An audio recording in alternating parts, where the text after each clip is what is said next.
Brought to you by QA DAO, this is the Oversight of Catalyst Circle Fund 6 project's closing report.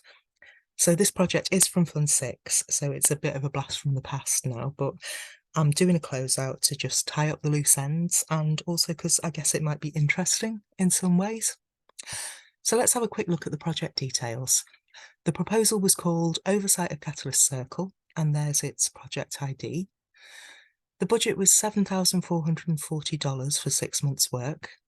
It was in the Distributed Decision Making Challenge in Fund 6, and the proposers were Stephen Whittenstall, the nominal proposal owner, and me, Vanessa Cardui, who managed the project and did the work.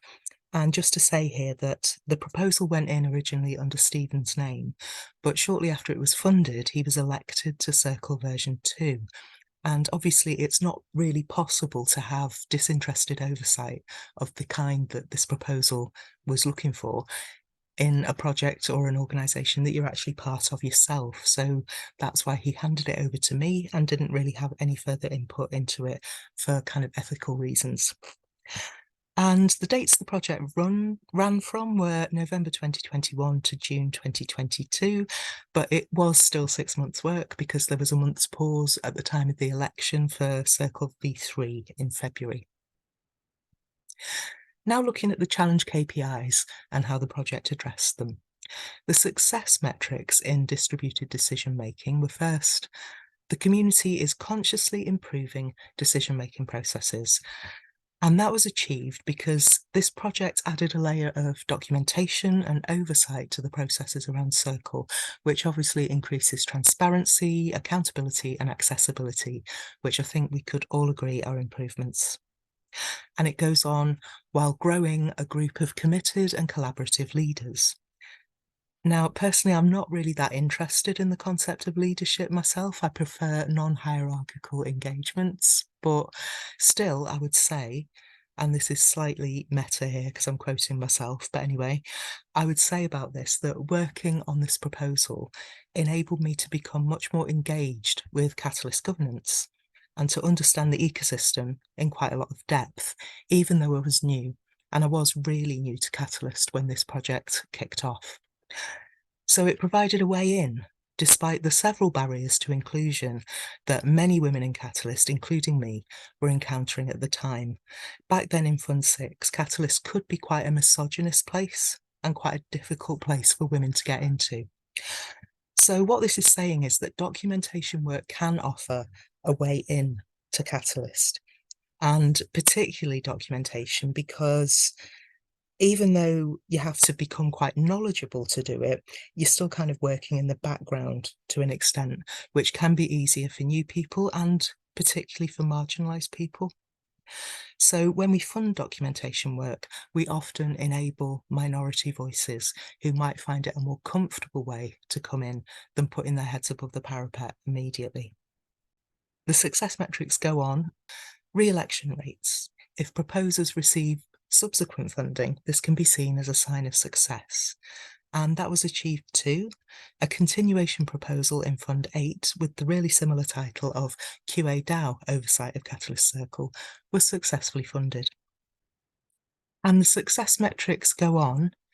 Community participation, the number of Catalyst participants contributing to improving Catalyst decision-making systems. And that was achieved in the sense of increased engagement with and awareness of Circle, as indicated by the rising page views and video views of this project's documentation as the project went on, and also some increasing commentary from community members on Circle's GitHub problems board, which I often flagged up in the documentation. And also significantly more people were involved with standing for CCB3 and electing CCB3 than there was for CCB2. And I think this project contributed something to the growing awareness of Circle, which led to this greater engagement with the CCB3 election. But Circle isn't actually a decision-making body, or at least it definitely wasn't in Fund 6. It's rather a problem-sensing one. So increased engagement with Circle doesn't necessarily represent increased participation in decision-making in itself. Nevertheless, I think increased engagement with the meeting documentation that I produced, and with the GitHub Problems board, definitely led to more conversations in the community about Circle's processes, and thus it built interest in the whole concept of decision making and governance in general. And then there was a framing question for assessing the challenge, which was, did we get better at distributed decision making? Now, obviously, that's quite hard to quantify, particularly because at that stage, anyway, the community had been given very few decisions to actually make and assess.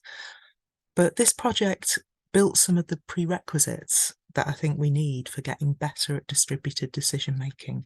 For example, easier access to information about the issues, establishing the idea that oversight is a necessary part of a governance process, and by starting to build a methodology for recording and documenting and conducting oversight.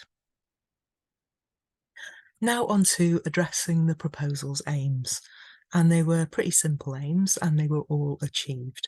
The first one was to resource an active Git book that documents and tracks the activities of Circle, covering CCV2 and the election for CCV3. And I did that. There's the link to the Circle V2 Git book, and there's the YouTube playlist where all the CCV2 videos are held. The next aim was to publicise this documentation to the community, and I would make regular posts whenever documentation of a meeting was up and ready to view. I would post, and mainly did that on Twitter and in relevant channels and servers on Telegram, Discord, and sometimes Reddit. And this was all so that the community itself would be able to have oversight of Circle's activities. During the run of the project, several people said, either publicly or privately, that the documentation did make Circle more accessible for them.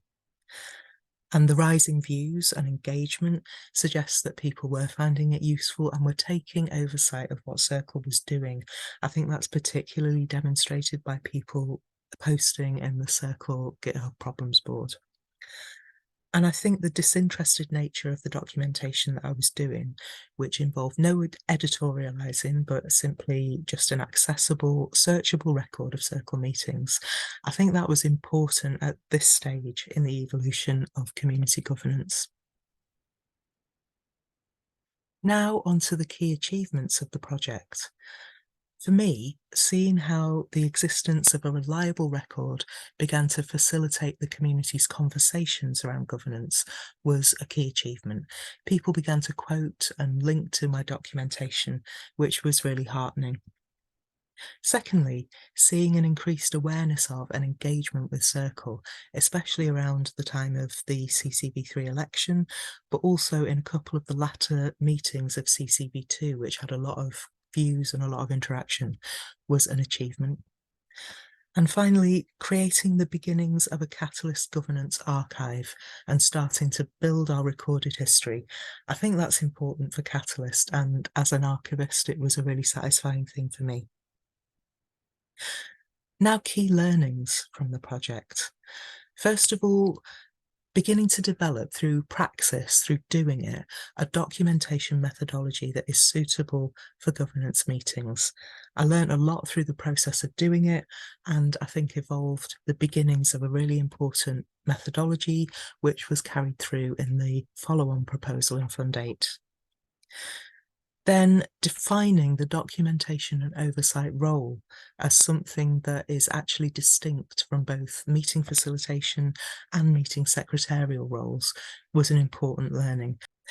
Next steps for this proposal, we're looking into the past now because it was quite a while ago, but the next step was a successfully funded continuation proposal in Fund 8, as mentioned already, with the really similar title of QA-DAO Oversight of Catalyst Circle, and there's a link to it there.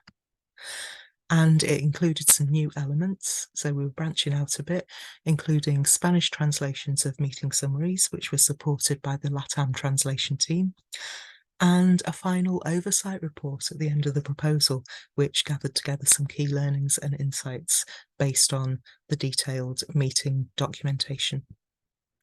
And just to end by repeating those useful links, the Circle V2 Git book is there. The YouTube playlist where all the videos are held is there. And here's the written closing report for this project, which you can have a read of if you fancy. So thanks very much for your time and attention.